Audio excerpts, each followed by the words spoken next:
What's up, YouTube? Mr. LaMSC here, and today we're going to be watching the Diablo 4 devs answer your questions video. This is something they recently released, and yeah, there's just more questions, more Q&A that they're going to go through.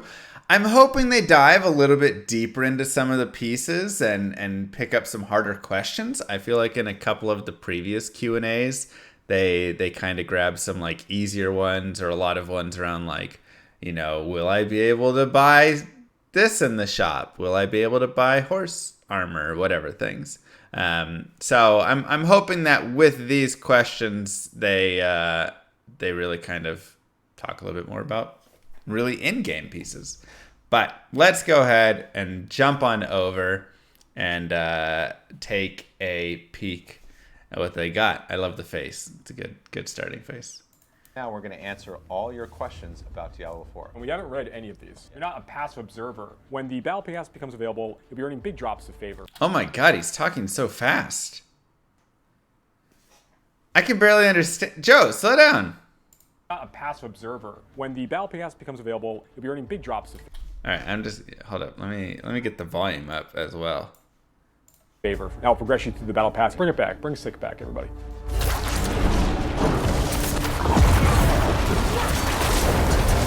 Hey there, I'm Diablo 4's Associate Game Director, Joseph Pipora. My name is John Mueller. I'm the art director on Diablo 4. And right now we're going to answer all your questions about Diablo 4. That's what it says on this tablet. I feel like it is at like 1.25 speed. Like they edited it. I'm on regular speed. I'm on 1.0 speed, but I think the editing sped it up. All your questions. Goliath on Twitter asks, would this game be a good entry point for newcomers to the series? I've got a lot of noob friends I want to bring in. What do they need to know about previous entries in the series? If you've played Diablo in the past, like Diablo 1, Diablo 2, and Diablo 3, you're going to have a little more context for some of the initial like setting questions and things that are happening. But Diablo 4 is explicitly designed to be a perfect entry point to the series for new players. It really is, yeah. Now, we try to make sure that we're introducing a few characters that have been discussed a little bit in the past, like in some of the like the novels and things on the side. The characters of Lilith and Inarius in particular are central to the story of Diablo 4. Okay, so Steven from All right, so that was kind of a pretty chill basic question, but we're just starting off. Discord says, Diablo 4 is a much more realistic and detailed visual style than the more painting-inspired Diablo 3. How does this affect how the game is designed? Does this darker look and tone mean you need to change the approach to enemy environments or even UI UX design? The contiguous open world of Diablo is entirely built for combat and also exploration. So we have this really wonderful experience of going through the world and discovering, you know, all the altars to Lilith, all the strongholds, all the different events that you can discover, as well as the main. Now, yeah, by the way, guys, our game is dark. I don't know if you've heard. They've said it a million times. I will definitely give them this. This is something that I don't want to say like I've come around on, but I've kind of come around on in these times that I've played it multiple times through. I think the initial playthrough experience of this will actually feel really nice for myself, for a lot of people. The atmosphere of the game, when I played off stream and I was just chilling in my dark room and playing, the atmosphere of the game actually kind of got to me, right? So from a like optimizing, efficient, playing the game, whatever sort of, you know, logical mindset, it doesn't always feel great because there is just like a lot of like gray and things are kind of washed and stuff like that. So, you know, it's kind of annoying in some cases because it's like, man, like I just like give me some contrast and things like that. But when I backed away from all of that and was just playing by myself offline, solo, riding through the game, having the like snow and the gray and all of the fog and whatever kind of feeling with the environment did really give me a good kind of feeling and sense playing through the game. So I will say that I kind of came around to the art direction a little bit more for that of like going through the story, you know, and such. I think still later, end game, all of that stuff, when I'm like grinding and doing all this, I'll be like kind of annoyed with it probably, because I'll be like, give me more contrast. I want to see things. But I did think, at least for the initial playthrough, that hey, it could be nice. And like, this looks cool. Like, I mean, you know, like I do love like this sort of design of the tree. And Does it things. affect the UI UX design, Joe? It's important for the player to have the right amount of information where we don't take them too far out of the experience of fighting in these environments. And the darkness around that does allow actually certain UI elements to actually pop more easily. Emma Rocks from Twitter asks, the cutscenes in Diablo 4 are gorgeous. How important was it to get these as high quality as they are? I mean, that's every Blizzard in game. the game. We wanted you to go through the character creation. I mean, look, I love darker tones. Like, that's the thing. I'm not saying I don't like darker tones. Like, Diablo 1 is probably the most gorgeous game of all the Diablos. A lot of people will disagree, but it's so gorgeous because it's the color scheme, the palette is so horrifying. And as you're descending into hell or just down the dungeon, whatever, and it's just, but there's such good contrast. There's bright oranges and reds and you know, there's all these bright colors, but they fit, right? It all fits in this gothic horror dark theme. So like, dark doesn't just have to be black, you know? Dark can be black, gray, white. Like, dark can be colorful, but just certain kinds, injecting color in the right spots. So, you know, that piece of it. Create your identity within the world of Diablo, and then you would see your character in a lot of the cutscenes, and then trying to get those to be as high quality as possible. You know, Blizzard Animation, we're known for really high quality cinematics pre-render. We phoned some friends from Blizzard Animation at times to kind of give a lot of input and feedback, and a lot of those folks actually did the work. The IGC team is actually part of Blizzard Animation, so a lot of the technique, we really tried to make it almost as much as possible indistinguishable from our pre-render, with the limitations of the technology as they are. But yeah. JD from YouTube, Lilith is an interesting villain, being that she is both an antagonist but also the tempting mother of Sanctuary. How do you craft a villain that is both despised and adored? Honestly, it really comes down to motivations. Villains that we typically find forgettable sometimes are really the mustache twirling, obvious villains who are up to no good for their own reasons and greed and just nothing else.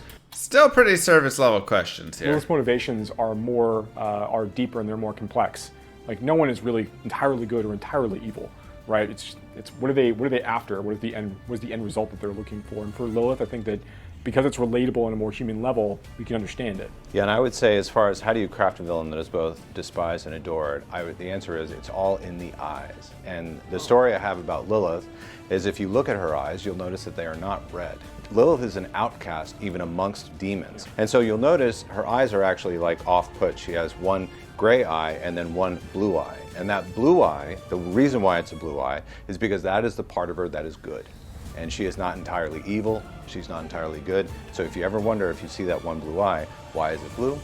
That was the idea. We didn't want to make something that was just, the red-eyed demon. Yeah. Sure. I mean, that's fun lore. It's like, what? But it's fun. I like that. It's fun to have all those little pieces and things in there. Symbolic, whatever, yeah. Cryptid Scruff from Twitter says, are D4 devs considering the ideas of adding a loot filter? Finally, here we go. Now we're getting into meteor stuff. Like Path of Exile and Last Epoch. As we're looking at the live experience when after the game is shipped, one of the things we need to do as part of the seasons is continue to introduce new quality of life features. Like polish improvements are things that would be like good for the game in the long haul. These are the sorts of things that could fall into those kinds of categories. That was so... Because, operating a live service game and having our seasonal post-launch content really comes down to a conversation between the player base, the community, and the developers themselves. Like, we'll be able to kind of take from these sorts of suggestions and kind of devise what our roadmap is going to look like over time. All right. All right. Okay, why don't you ask me this one? I'll ask you. What? That was. What was that answer, Joe? That's something that we would consider having potentially in future seasons as an idea. Is this some sort of high-res D2 mod? Oh my Looks gosh. pretty nice. Hope they don't mess up itemization. I love this Mr. face. Llama what? Why is that not added? There's definitely a couple features. I'm gonna. He's staring me down right now, and I'm gonna stare him down back. There's a couple features here that are missing from Diablo 4 where I go, should we have just launched Diablo 4 6 months later? Or a year later so we could actually get these features in? Like, we're not going to have leaderboards for the first season and potentially the second season. Why are there no leaderboards? Like, that feels like a pretty crucial thing to have in a Diablo game where leaderboards have existed and everybody loves leaderboards. You know? Something like a loot filter. Again, it's like Last Epoch's got it. Path of Exile's got it. Like, all these games, competitors, already have these features. Why do we not have...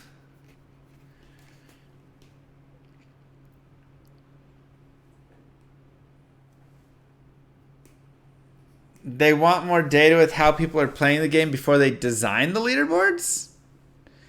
Just have a leaderboard for first level hundreds and whatever. There you go.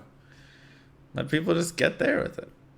Or whatever your goal is of how a leaderboard would exist.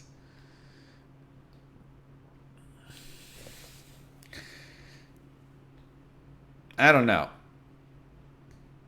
Aren't leaderboards a feature that would affect 1% of the player base? I feel like a lot of people still like to look at leaderboards, even if they're not always the ones competing at the tippy top. But also having it down in the lower spots, like when I've competed on leaderboards in other games where I wasn't in the top 100 or 500 or whatever, it was still cool to see that I was ranked like 22,000 and then I moved up to rank like 17,000, you know, whatever. Like, it's fun. But it's just like, I don't know. But then also like this, it's like, that's something potentially to add into a future season. It's like loot filters. Everybody loves loot filters. I mean, I don't super care. I'd rather a game be designed so you don't fully need loot filters. But, you know, like, everybody always loves their loot filters. I don't know. Polish improvements are things would be like good for the game in the long haul. These are the sort Llama RPG's got loot filter or leaderboards. I don't know if we'll have loot filters.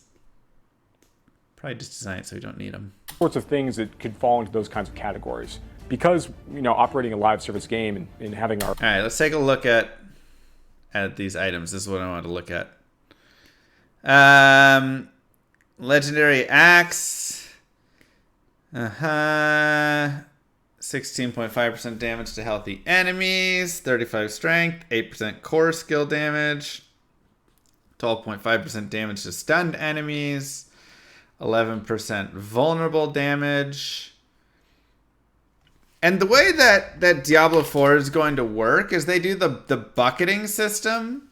So damage could potentially get pretty crazy. You've got your like vulnerable, then you're like, you know, whatever. There's like all damage or something. Then there's probably like core skill, whatever it is. Blah, blah, blah. There's like 6 buckets. Main stat bucket. And then each one of these is like multiplicative. So everything within a bucket is additive. And then everything cross bucket, you multiply. So if you get, you know, all of them up some, and it depends, right? Will these be like 10, 15%, or will you get these up to hundreds and hundreds of percent? because that will be the difference in damage in crazy amounts. Crit damage, yeah. All right, lucky hit. Damaging enemies with leap, upheaval, or whirlwind has up to a 43% chance. Why is it up to? To summon an ancient to perform the same skill.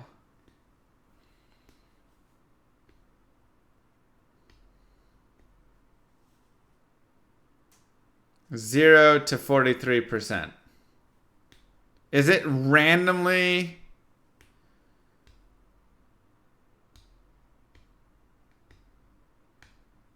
So it's just randomly. Okay, so it's because your lucky hit will modify it. Got it. So if you have 20% lucky hit, then you only get 20%. But if you have 43% lucky hit, then that's the max. If you have 50, then it's still 43. Okay. Our seasonal post-launch content really comes down to a conversation All right, there's just some of between the player base, the community, and the developers themselves. Like, we'll be able to like kind of take from these sorts of suggestions and kind of devise what our roadmap is going to look like. Okay, and now he's imprinted. Whirlwind's critical strike chances increased by 5% for each second. It is channeled up to 20%. Over time. All right. Let's move on. Why don't you ask me this one? I'll ask you this one. All right. Yes, John? Tom the Bomb from okay. YouTube says, what have you learned from the test weekends? Well, Tom the Bomb, let me tell you. So I think that people who had a chance to... Not right on lucky hit. You have a 20% chance to lucky hit, then a 43% chance that it will proc. But then why would it still be up to? play the beta weekends probably, or I certainly hopefully understand that these were not marketing events. You know, these were actually to test the game and to stress test the game in particular. You know, we do a lot of testing internally on our own hardware, but there's no replacement for just actually having real players connecting through the internet to our servers and trying to log in and make characters. And when these things happen, we collect a lot of data from what players are actually doing, and we get to see where there are like lag spikes or crashes of any kind. And that does a lot to kind of help us narrow in on the things we can like harden and make better for the launch experience itself. So we've learned a ton. It's a wide array of things. Even in this last beta weekend that we just did for the server slam, the Asheva server slam, even here, while it was still a fairly good logging experience for everybody, we didn't really have long queues at any point. We still found the server slam went really well with that spot. Some things that were affecting players along the way. Some of them were really minor that they'll never notice. Some of them are major that they won't notice that we still found that would have corroded the effect of the launch experience. But we found more of these things even during this last one. So we're really, really gratified by the fact that we got so many players to come participate and help us make the game so much stronger for the launch. Matt? I'll definitely say, like, between the first server test and then the server slam weekend, like, they improved greatly, like login, all of that, functionality with those pieces. But I do wonder what the number difference between those was, because that'll be important as a question, of course, for when there's the actual launch. And I also have one other concern, and that's when I was playing through the game, I feel like I was still running into a lot of bugs. Like, I was still running into bugs of I couldn't, like, get off the bridge to exit town. There was, like, times where my character, like, ported. I was, like, in a party, and then my character got ported into, like, a different room away from my party because they entered a cutscene, and I, like, was out of that cutscene or something. There were the times where I got set back all the way to the very start. There was, if the party leader had completed a story quest that was like needed to advance, and then I like got dropped out of the party and then like came back in, or I'm not exactly sure what exactly happened with this one. Then like I couldn't advance further in the story because they already kind of had it done, even though I'd been kind of part of the party. And just like a variety of things like that, where it's like none of them were horrible. The worst one was when it would kick you out of party and then you had to run all the way back. But there were enough like small bugs that kept creeping in that it was like, again, I just go back to the point of like, is this game needing another 6 months to iron all that stuff out?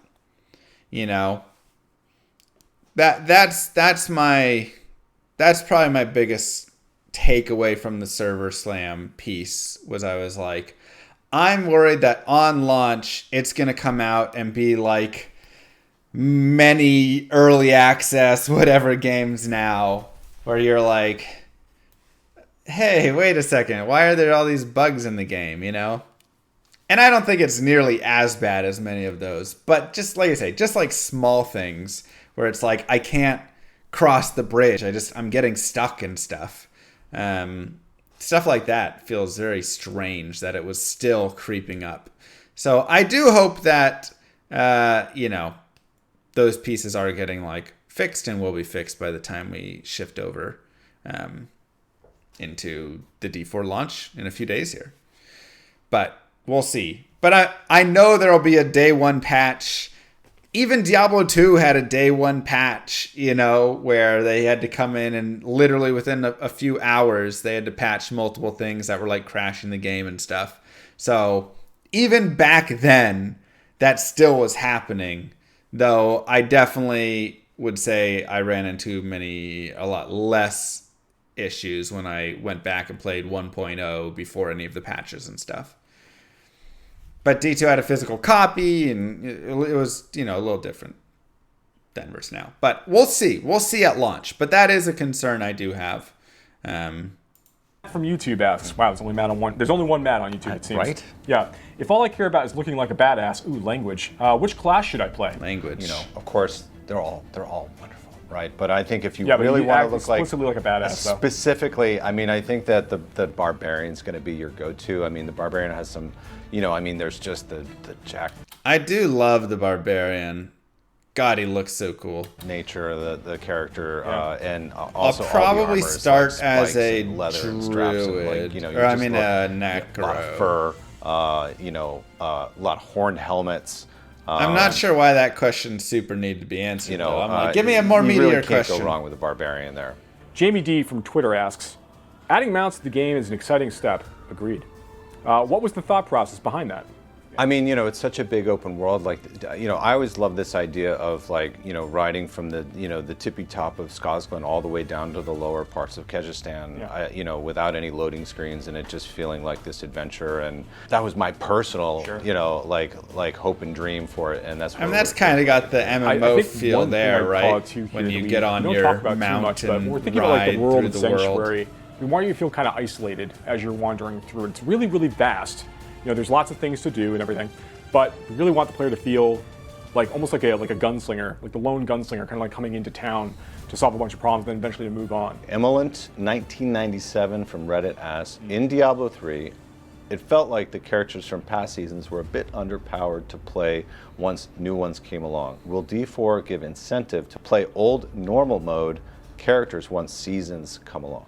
We really are putting all of our emphasis, or a lot of our emphasis, I should say, on trying to make sure that we've created the most exciting seasonal content that we can. So a lot of our new, I'm kind of confused what he's trying to get at there. Our new gameplay systems, the new seasonal quest line that we'll be adding with every season, all tied into this really big seasonal theme that we'll have in every quarter where we do a release. Is he saying when the Necromancer came in, all the other characters were bad now? In D3, new season made past season characters obsolete. Oh, okay. Will it be playing non-season matter? Really trying to make sure that it feels fun to go make a new character and kind of roll through and play again. With every season, we'll be adding new legendary items to the game and new unique items. You can take those characters and go try to farm for. But one thing that's worth calling out is that Diablo is specifically designed around the idea of capped progression. There's only so much power that you can get in Diablo 4. It's not a never-ending, curve where you're constantly finding an even better item and an even better item. There are items that get to a certain level of power and then they stop. And it really comes down to like, do you have the right combination of items? You made all the best choices. Is that your best build? Is that your most fun build? Is that the best build? Exactly, or in the most fun build. Have you squeaked every ounce of power out of the things that you've done, all the right rolls and everything that you have, all that kind of stuff. That's really more of the focus that we have. Okay. I'm really curious what seasons will look like in Diablo 4. Will they be like Diablo 3 seasons or other Blizzard game seasons, or will they lean into something like Path of Exile where they're going to have a whole new shakeup, really, Because like in D3, or just really, like I say, most Blizzard games, the seasons are you get a new battle pass, you get, a little bit of a new storyline, a couple new items. Like they have, some changes here and there, but for the most part, you're playing a similar game, right? With just a little change there. Whereas in Path of Exile, every new season, the whole new launch is a whole like giant thing, and then they like release. Everybody's trying to guess what the season's gonna be, and they release it, and it's a whole new area and a new boss and changes of the, Yeah. So I'm wondering where it will fall with that. Says DC2 from Twitter asks. I feel like they want to do a lot, but I'm curious because they're like really rolling with it. I know, but I'm curious how much they're going to aim for and want to bite off, and what will it kind of be in that way. Thanks for bringing couch co-op in the game. I imagine that makes the development significantly harder. Why was it so important to include this in Diablo 4? Thanks for putting couch co-op in the game. Oh, that's nice. You're welcome. I imagine this makes development significantly harder. Why was it so important to include this in Diablo 4? Well, I mean, I think couch co-op, for anybody that's played it, is just a really amazing experience. It's like a social experience. It's like, I think playing with like a friend or family. I mean, we've heard so many stories and read so many stories. I know from the very beginning, it was always like, this is we're always testing it. We're always making sure that it's not breaking or it's not being forgotten. Yeah. So through the whole development of Diablo, we were always kind of checking in, making sure couch co-op felt good. Yeah, I will say this: that's a common question in the design pit, and when we talk with engineers, it's just, well, how would that work in couch co-op? Then we all sit back and go, well, it would work like this, and then we have to like figure out how to account for that as part of the development and the answer that we're going after. But I remember playing couch co-op on the PlayStation 1 for Diablo 1 back in the day, right in college. So like it's central. We want to make sure that we nail it, and it's fun. It feels fun. Heistmeister on Reddit says, will skill trees be further expanded with new branches choices for existing abilities in future patches seasons? I'd love skill clusters like the Necromancer's Curse cluster to have one extra oomph. Some extra. I definitely feel like the skill tree they went through a lot of iterations of the skill tree, and where they landed, I feel like is a little simple. Which maybe that's fine. Maybe the skills are not to, the skill tree is just not supposed to be a crazy in-depth piece of it. And I know people are going to yell about Diablo 2 skill tree or whatever, and sure, that's fine. You don't have to like Diablo 2 skill tree. I'm talking about Diablo 4 right now. But it's very curious, the skill tree. Yeah, it definitely feels like they're kind of leaning into the way of like, it's just not like like focus elsewhere, you just kind of, like Paragon will be more of your like skill tree where you're actually going through and really making more decisions on this stuff. Whereas this one, it's like, if you want to play a Thorns Barb, then you have like every section of it just has what it needs to be. And I think also the idea of the skills just being like, this is your core skills, this is your, curse skills, this is your whatever skills, your defensive skills, and like how it kind of runs in such a straight order to get to each of them. I feel like that piece is a little bit sad because it's like, what if I wanted to be defensive earlier on? Well, I can't get a defensive skill until I reach level 12, whenever I put the points in. So, yeah. But I'm imagining they're going to just add the complexity later in other places. And it's not meant to, right? The skill tree is just meant to be pretty linear. Just kind of grab some skills along the way. There's a little optimization with it. And then, again, the Paragon boards and these things will be later on. This is really something we're thinking about more as part of like our But expansion we'll see here. releases. Okay. So, which I know we're not talking about expansions too much today. Oh, perfect. They're showing it right now. So, yeah, the idea that, like, you can only pick from one of these... Well, I mean, you could pick all of them if you want. But you can only pick from this section, and these are your core skills. Then you can only pick, when you get here, you can pick from this section, and it's just you're picking of 3 skills. Then you're down here, and you're picking from 3 skills.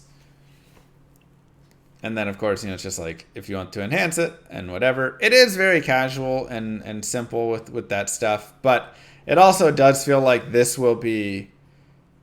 Because there's so little option with a lot of these pieces, especially in the back, it's like, oh, this one's always better than this one. So then that'll just be picked all the time for that. Yeah, you don't have to pick in the cluster. Love you, llama. But just the way that you can only get to the skills, it's just interesting. Thanks, Dynasty Move Box. We'll talk more about those in the future. But for like big additions to the skill tree, that's really where they want to be. Now we will be doing So they want to put that in expansions. Meta changes and tuning on a regular basis from season to season as we go, and adding more, more legendary items, more unique items for players to collect as they play. We will be adding to these things, but likely through the expansions. Rose from Movies 11 on YouTube says, can we get any info on what the Battle Pass looks like? Will it be challenge-based like Halo or XP-based like normal levels? It's a combination basically of these two things. As the players playing through the game and the Battle Pass becomes available.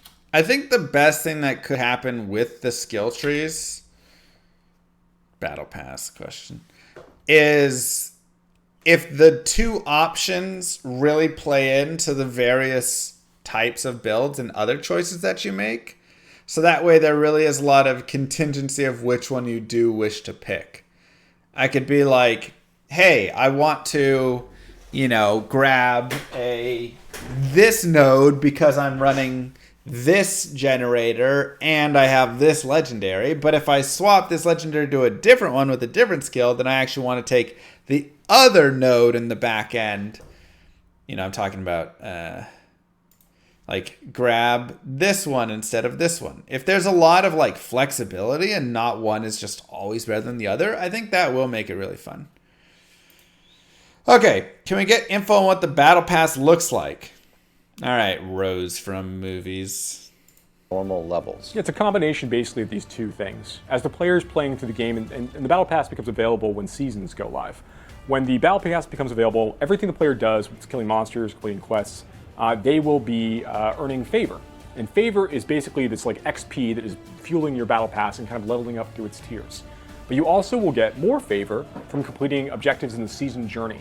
It's going to be a new objective system. If players who are familiar with Diablo 3 may remember fondly the season journey system in that game. When completing objectives and chapters in Diablo 4, you'll be earning big drops of favor for doing that stuff. Now I'll progress you through the battle pass even more quickly. Hey, Mr. Llama. Rob I think from the the Battle block on Pass Twitter. will ruin the Whilst the experience older of game- Diablo. Any thoughts? You think the Battle Pass will ruin the experience of Diablo? Any thoughts? I don't know if it's just the Battle Pass, but the large amount of monetization does feel, a lot. Right? Again, we've talked about it before. It's a full price game, plus cosmetics to purchase, plus the Battle Pass to purchase. And none of it is needed, You don't have to buy any of the additional pieces. But if they're bringing it in your face, like the Battle Pass, that's where it does get annoying. Plus expansions, right. That's where it does get annoying. Because that's always something that I, like when I was playing through the game and I was immersed in it there. I was talking about that, right? Earlier in the video, I was saying I was playing through and the story and I really got immersed in the art and I felt really great. And then if I get a pop-up and it takes me to a battle pass to collect something and then show me, oh, you can't get the next thing because you haven't paid money, and give me a little spot to purchase and stuff. To me, my immersion drops there, right? Like it really does hit me hard, which is something that for many people, they don't mind. And that's okay, right? Like, they're like, yeah, just don't buy it. That's totally fine. But I don't like walking around and getting it just,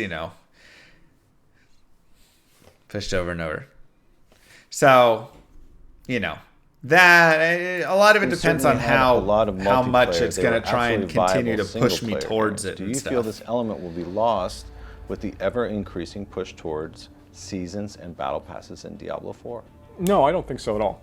So right now, when the player is playing through the campaign, they're playing through a number of private spaces where if you're in a party, you'll see those players, but if you're not, you won't see other players when you're kind of interacting with, like Lorath and these other characters. It's really when you're in these more public areas that you'll begin to see other players occasionally. And we try to keep the opportunities where you'll see them fairly low. You'll see more in cities and towns, much fewer when you're out there in the overworld and the environment. And even in the seasons that we're releasing eventually, the season quest lines, which are self-contained, they're not attached to the campaign of Diablo 4. Even those are going to they're all single-player and focused, and they're allowing you to kind of like interact with the new storyline, meet new protagonists, and kind of have a new adventure in Sanctuary during the course of that season. So even then, if you want to play in a single-player environment, you absolutely can. All right, so last question. Suspicious train. So you can't quite play in a single-player environment because there were certain quests and areas where when you would go out there would just be people out there.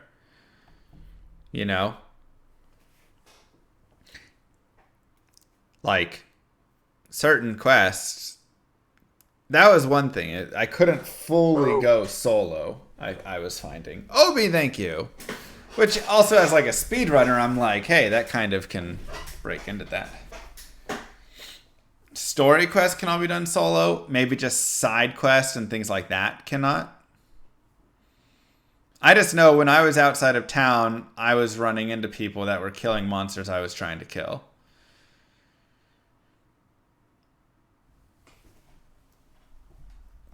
Trainer 82 from Reddit. Yeah. How do I cure the post-server slam blues? Okay. You go and watch your favorite streamer talk about Diablo 4. 40 Hey, months that's Holy me. Tarnhelm Aw, Montes. thanks for talking about me, Joe. Or you go Thanks, find Jarchu. your favorite reporting on Diablo 4. You post on Reddit? You post on Reddit about Diablo 4. Yeah. You form a support network. He said favorite streamer? Oh, I thought he said a streamer. Oh, man. Of friends and colleagues at home, it's trying to get over the situation that you're in. The clock is going to move every day, every day. every He means minute, Riker. every second, Yeah. just even when we start asking this question. Okay. Nearly out. It's nearly. Yeah, thank you. We're really excited about just. All right. Well, there was a little bit in there. Skill trees, coming in expansions. So maybe some adjustments to skill trees and an expansion. Loot filter is Congrats on the a official start of possibility Llama in a RPG. future season. Thanks, Nate. The lore about Lilith's Eye was actually interesting. I actually liked that. Battle Pass information, if you're into that. Yeah, it was okay. I wish that there was more within the Q&A there. But we'll see. I mean, a loot filter could be really great with all the legendaries, and if you're searching for specific aspects, so you don't have to keep picking up and then just throwing down all these legendaries because it doesn't have the one that you want. So I definitely think there's some features that they could add in that would be great. Battle Pass is the model in every game now. You say that, but Llama RPG is not releasing with the Battle Pass. So, not every game. I mean, it is true, though, that, like, it's hard for these companies to justify not having battle passes or, you know, all of this added monetization because it's easy money. It really is. And when they're like literally their obligation is to bring the shareholders more money. They don't need to they're not looking to make people feel good. They're not looking at any of that. Like, obviously the devs can have their own, like, we want this, but overall as a company, like, making money is their main objective. And so, you know, it's like, it makes sense. Like, having the battle pass in there does work because people buy it, and the FOMO does work, and it gets people in. Yeah. So, you know, we'll see how much it leads us back to it. Because again, that's something that does get tiresome to me is when I keep getting nudged, right? If I just want to play the game, but it keeps nudging me to buy a cosmetic, nudging me to go to the battle pass to collect the thingy, and then show me that I could buy, you know. If it nudges so often, that's the part that gets really tiresome. If there's ever any pop-ups, which I doubt there will be, I would be shocked. But if they throw pop-ups in, that would be really starting to like encroach on my experience.